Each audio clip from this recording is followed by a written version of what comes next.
Hey guys, it's Sarah, and today I have a fun kind of a tag video. I don't think it's officially a tag. It was something that Olivia's Catastrophe had originally posted, and a few other people have been doing this as well. And then I was tagged by Krista from Books and Jams. So I will leave both Olivia's video down below and Krista's as well if you guys want to go check out what they did for this one.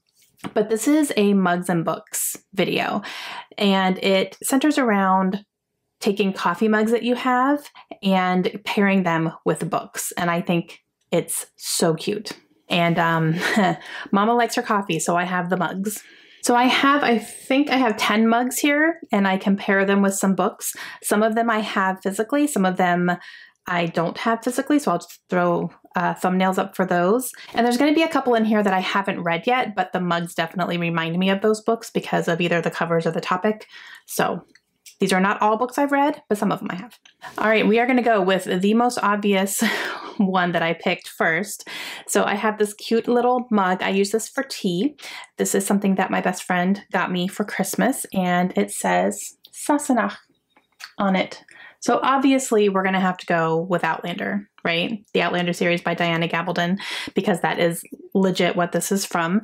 And I have read the Outlander books. I've read books 1 through 5, I believe. I'm pretty sure 5 is the last one that I read. The Fiery Cross, whichever number that is. Look it up, Sarah. Don't be lazy.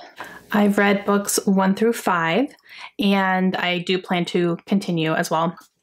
I really do enjoy them. I love them on audiobook. So if this is a big audiobook recommendation when people ask me for audiobook recommendations, because they are big books, but listening to them on audio, number one, the narrator is fantastic. And number two, it just helps you get through it a little bit faster. And I absolutely adore this series. I think it's fantastic. And the TV show is so good. So if you don't know what Outlander is, this is a book that follows a nurse, and she is living in the 1940s. She and her husband, after the war, go on a vacation and just kind of have a little getaway, and they go to Scotland, and she comes across these stones and accidentally finds out that she can travel through these stones and travel through time, and she goes back to the 1700s in Scotland, and she meets a Scottish Highlander. So good. It's so good. It's so good. Okay, so this is the first one. Okay, my next mug here is it's a big one. This is a big, huge mug, but this one has my sorority's symbols on it. So they're faded. I've had this for a very long time. It's been a long time, guys, since I've been in college. But my sorority was Phi Sigma Sigma. And so this is our crest, and it's a sphinx head and a pyramid and all that stuff. So I've had this for very long time. I still use it. But this one can definitely tie in to The Ravens by Cass Morgan and Danielle Page. This is a book I actually just added to my wish list because I'm hearing good things about it. This is a young adult book, and it follows a sorority at Westerly College in Savannah, Georgia. And the interesting thing about the sorority is that all of the members are witches. And there is a very determined witch who is determined to become president.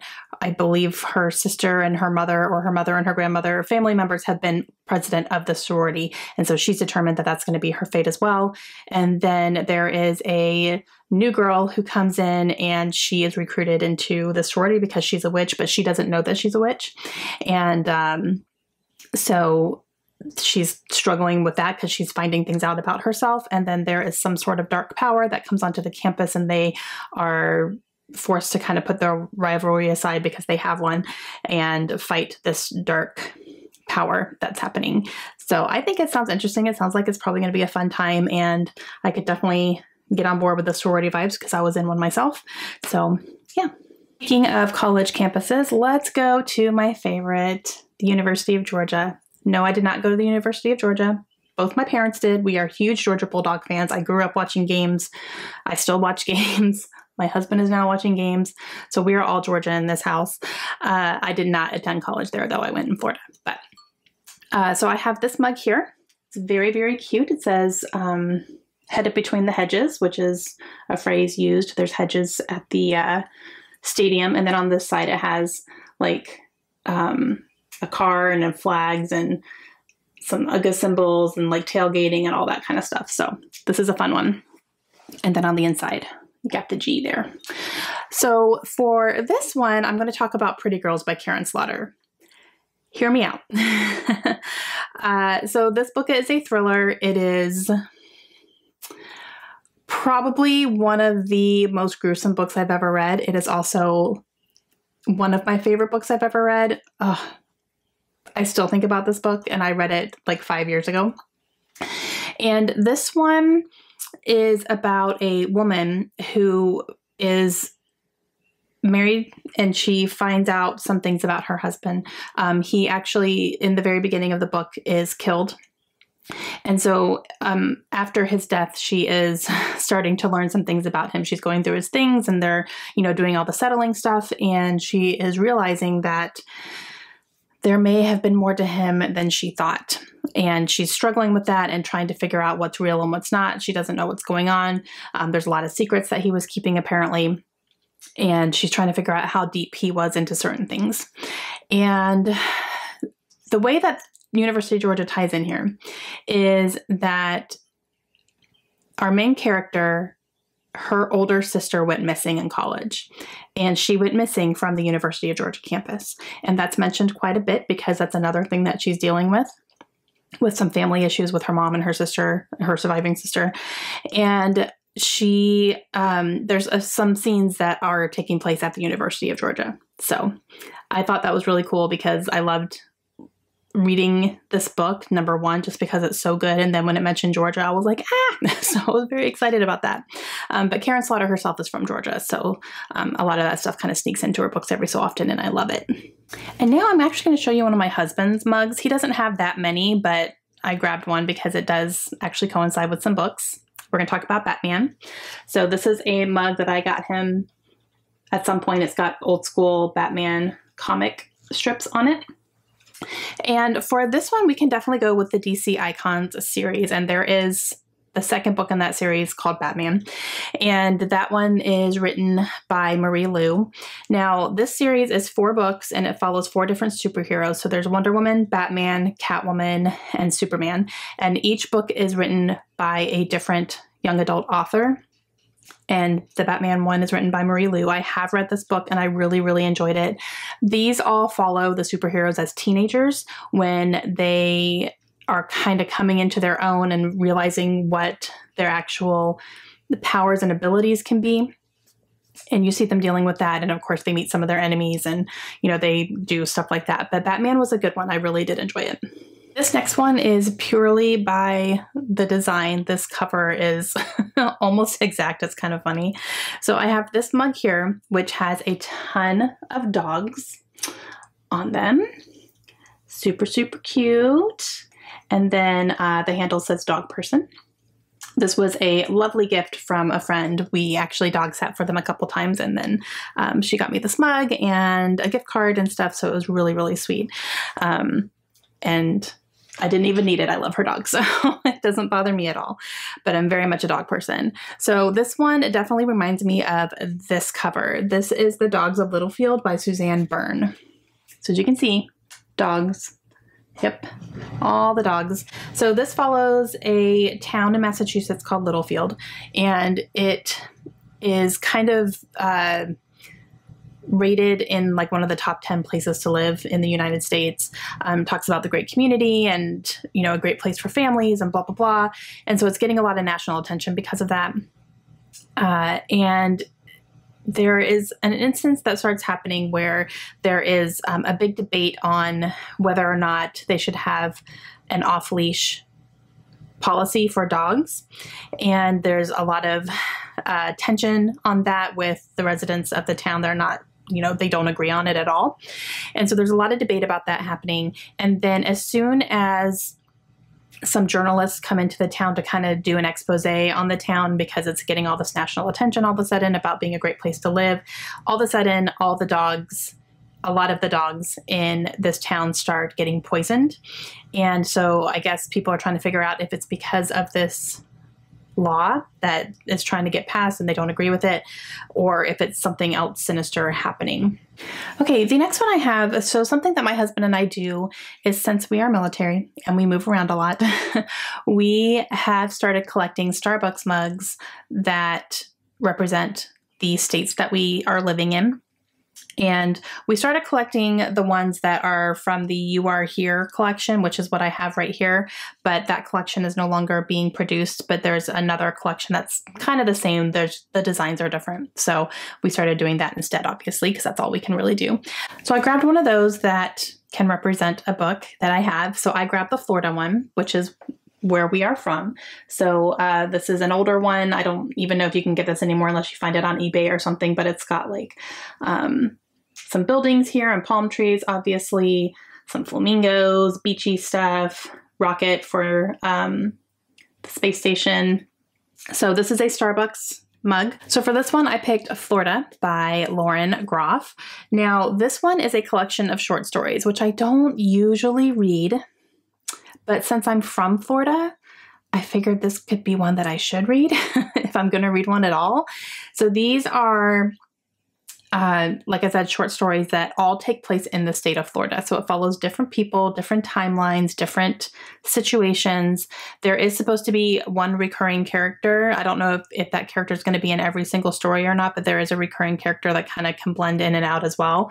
So that could be interesting. But these all take place in Florida. So I don't really have any good synopsises on them or anything because I don't have that information. But Florida definitely goes together. Okay, the next one that I have here is a mug that I picked up in Savannah, Georgia, and it's a Savannah, Georgia mug. I went to Savannah with my best friend in 2018. We had a girls' weekend there, and it was so much fun. But we both picked up these matching mugs, and it's really pretty artwork of just the skyline of Savannah, and it's like drippy and stuff with the really pretty writing. So I love this mug. And for this one, we're going to go nonfiction. We are going to go with Midnight in the Garden of Good and Evil by John Berendt. Now, this one is one that I read a very long time ago, but it was really good. It's a nonfiction that reads like a fiction, and it follows a murder that happened in Savannah, Georgia, and it happened in this house by supposedly the man who lives in the house, who was incredibly rich. I think he was one of the richest people in Savannah at the time. And a young man went to work for him. And it was kind of in a weird capacity. It was, I don't know, like he was an artist. He was kind of a free spirit, definitely. So the fact that he even worked for him or with him was just kind of strange anyway. They had a very strange relationship. And it is following that young man's murder, and the rich man is accused of murdering him. He's like the prime suspect. Everyone thinks he did it. Happened at his house. They were alone. So, you know, kind of narrowing down the options there. But this one is interesting as well, because one thing about this book is that the lawyer that represented him is the owner of the University of Georgia's mascot, the bulldog, Uga, which is really cool. And this is all true. So that was kind of funny. I don't think he practices law anymore. This happened a very long time ago. But him and his family own and breed the bulldogs that the University of Georgia uses for their mascots. It's really, really cool. It, like the way all that kind of ties together is really neat. So I liked reading about him in there, and then Uga makes an appearance in there because he was walking him, and like the guy got to meet Uga, and so it was really cool. But yeah, so this book was definitely very, very good. I remember really, really enjoying it. And then when we went to Savannah, we got to tour that house. It was called the Mercer Williams house. We got to actually go into the house, and we stood in the room where it happened. We got to stand in that room and hear some of the stories and do all that. So it was really neat for that to be kind of like a full circle moment for me, because I had read the book and all that. So that's my recommendation for Savannah.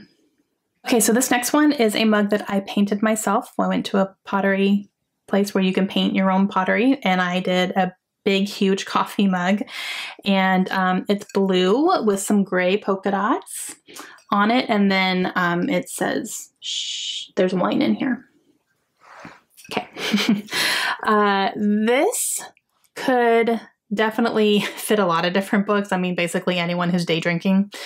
I'm going to go with a classic and say The Girl on the Train by Paula Hawkins. I loved this book when I read it. I read it when it was new. If I reread it today, I probably wouldn't like it all that much because I'm not loving the unreliable narrator because they're drunk all the time trope anymore. But when I did read it, it was brand new and I loved it. Like, I was dazzled by it in the very beginning. So I think that would definitely fit this mug very, very well, because this follows a woman who rides the train into the city every day, and she becomes fascinated with this house that she passes every single train ride, and she can actually see the people on their balconies and walking around their house, and she becomes kind of obsessed with them a little bit. And then one day she believes that this woman who lives in this house goes missing, and believes that she's murdered. And so she is trying to report it, figure it out. She gets involved in it. It's a whole thing. She's also an alcoholic. So she's very unreliable because she doesn't know what's real and what's not, because she is drunk all the time. So it was interesting. Okay, so for this next one, we're going to go back to the dog thing, because as many of you may know, some of you may not, some of you are newer here.